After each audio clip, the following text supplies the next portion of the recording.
പ്രതിപക്ഷം വളരെ വീക്കാണ് എന്നുള്ളത് സാമുദായിക സംഘടനകൾ നിശ്ചയമായും തിരിച്ചറിയുന്നുണ്ട്. മാത്രമല്ല പണ്ടത്തെ കാലം പോലെ തന്നെ ഒരു കേഡർ സ്വഭാവത്തിലുള്ള ഒരു സാമുദായിക സംഘടനയാണ് NSS. കുറച്ചുകൂടി SNDPയുമായി കമ്പയർ ചെയ്ത് നോക്കുമ്പോൾ പക്ഷേ നേതൃത്വം പറയുന്നതിനനുസരിച്ച് അണികൾ പ്രവർത്തിക്കുമോ, അല്ലെങ്കിൽ ആ വിധത്തിൽ തന്നെ രാഷ്ട്രീയ പാർട്ടികളിലുള്ള പോലെ തന്നെ ഒരു കമ്മ്യൂണിക്കേഷൻ പ്രശ്നങ്ങൾ സാമുദായിക സംഘടനകളിലും ഉണ്ടാകും. പക്ഷേ ഇവിടെ ഒരു പ്രധാനപ്പെട്ട പ്രശ്നം നിലനിൽക്കുന്നത് അണികൾക്ക് ഇപ്പോൾ പിണറായി വിജയനെതിരെ വോട്ട് ചെയ്യണം, അല്ലെങ്കിൽ LDFനെതിരെ വോട്ട് ചെയ്യണം എന്ന് ആഗ്രഹമുള്ളവർ പലതരത്തിൽ ഈ സർക്കാരിൻ്റെ നിലപാടുകളോട് എതിർപ്പ്. പൊതുവിൽ നമ്മൾ ആ ഡാറ്റ ഷീറ്റ് പരിശോധിച്ചപ്പോൾ തന്നെ മനസ്സിലായി ഇടതുപക്ഷവുമായിട്ടല്ല അവർക്ക് ചരിത്രപരമായിട്ടുള്ള ഒരു ബന്ധം നിലനിൽക്കുന്നത്. വിമോചന കാലഘട്ടം മുതൽ അവർ ഏത് നിലപാടാണ് എടുത്തതെന്നുള്ളത് വ്യക്തമായ കാര്യമാണല്ലോ. പക്ഷേ അതപ്പോൾ നിൽക്കുമ്പോൾ പോലും തങ്ങളുടെ പ്രസക്തി ഉറപ്പിച്ച് നിൽക്കണമെങ്കിൽ അവിടെ വലിയൊരു മുന്നേറ്റം ഉണ്ടാകുന്നുണ്ട്.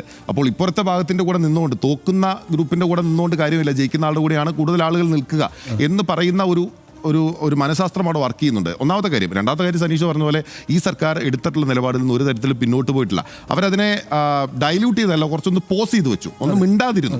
ഒരുപക്ഷെ രാഷ്ട്രീയമാണല്ലോ, തന്ത്രമാണല്ലോ ഇത്. അപ്പോൾ മിണ്ടാതിരിക്കാം എന്നുള്ളതും ഒരു ചോയ്സായി നിൽക്കുകയാണല്ലോ. കോൺഗ്രസ് ഇപ്പോൾ എടുക്കുന്നത് ഒരു മിണ്ടാതിരിക്കലാണ്. പക്ഷേ ആ മിണ്ടാതിരിക്കൽ കൊണ്ട് അവർക്ക് എന്തെങ്കിലും കാര്യം ഉണ്ടാവുമെന്ന് ഞാൻ കരുതുന്നില്ല. അത് കൃത്യമായി ക്ലിയർ ചെയ്ത് പോകണം. സർക്കാർ എടുത്തിട്ടുള്ളൊരു നിലപാട് ഇപ്പോൾ സുപ്രീം കോടതിയിൽ കൊടുത്തിട്ടുള്ള സത്യവാങ്മൂലം, ആ സത്യവാങ്മൂലത്തെ പറ്റി മന്ത്രിമാരോട് ചോദിക്കുമ്പോൾ, അല്ലെങ്കിൽ അതുമായി ബന്ധപ്പെട്ട ദേവസ്വം ബോർഡ് അധ്യക്ഷനോട് ചോദിക്കുമ്പോൾ അവരെല്ലാം ഒരു ഉരുണ്ട് കളിച്ച മറുപടി പറഞ്ഞ് അതങ്ങ് പോവാണ്. കാരണം അതിലവർ പ്രസ് ചെയ്യാൻ ആഗ്രഹിക്കുന്നില്ല എന്നുള്ളതാണ്.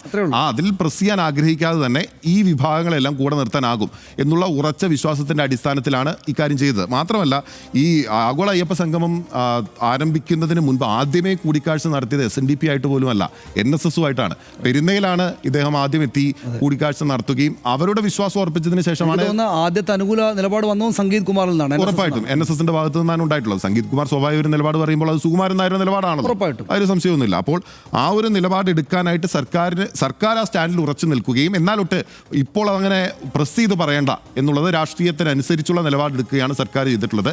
NSS സ്വാഭാവികമായ നിലപാടിനൊപ്പം നിൽക്കേണ്ടി വന്നു എന്നുള്ളതാണ്. ഈ പറഞ്ഞ പോലെ BJPയും ഇത്ര കണ്ട് രൂക്ഷമായി ആക്രമിക്കുമെന്ന് ഞാനും കരുതിയിരുന്നില്ല.